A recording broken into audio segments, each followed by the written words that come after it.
So what we are going to talk about today is a new topic, which is data structures.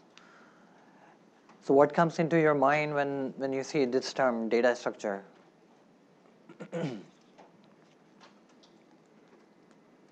Yeah? It's kind of hard to explain it. Like you can give me the literal meaning, data structures. Yeah. I'm not sure. Okay. A way to store information or data. Way to store information or data, yes. Like structuring data, organizing data. Okay. And it is very important to structure or organize our data. So no matter if you write an efficient algorithm, if you're running an algorithm on a data which is not organized properly, then your algorithm may not work efficiently. Okay, so let me give you an example. Like if you are sitting in an auditorium with full of students from different majors like computer science, computer engineering, business, finance, economics, maybe different majors. So if all the students are dispersed across the auditorium, and if you are given a task to count only computer science students, would it be easier for you to count all of them if they are dispersed throughout the auditorium? Or will it be easier if you would be able to count them when they're sitting together? Sitting together would be much easier way, right? So if you similarly organize the data properly, your algorithm, whatever you write, would be able to work efficiently. So the data structures, again, is a way of organizing data on a computer. And why we want to organize it? Because it allows us to deal with the data efficiently, like accessing it, modifying, add or remove new elements, etc. Okay? So in this course, we are going to talk about only those data structures which are built in Python. Okay?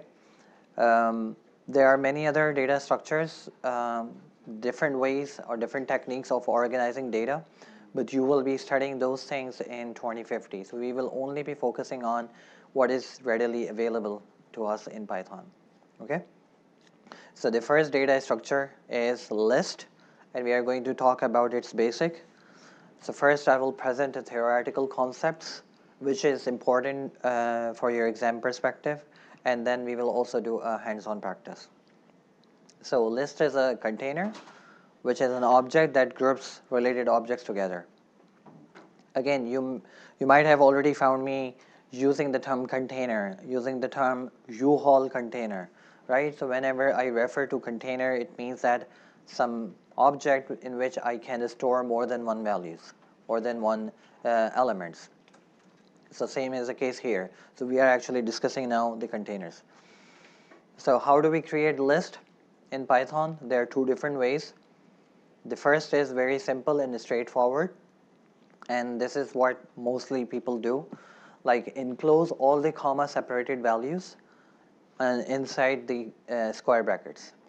Okay, and you can see what benefits it can give you. So for example, if I have to maintain the first and last name of every student here enrolled in this class, so let's say there are 60 students, would I be declaring 60 variables to store names of each student? Of course not. So list helps us reduce the number of variables.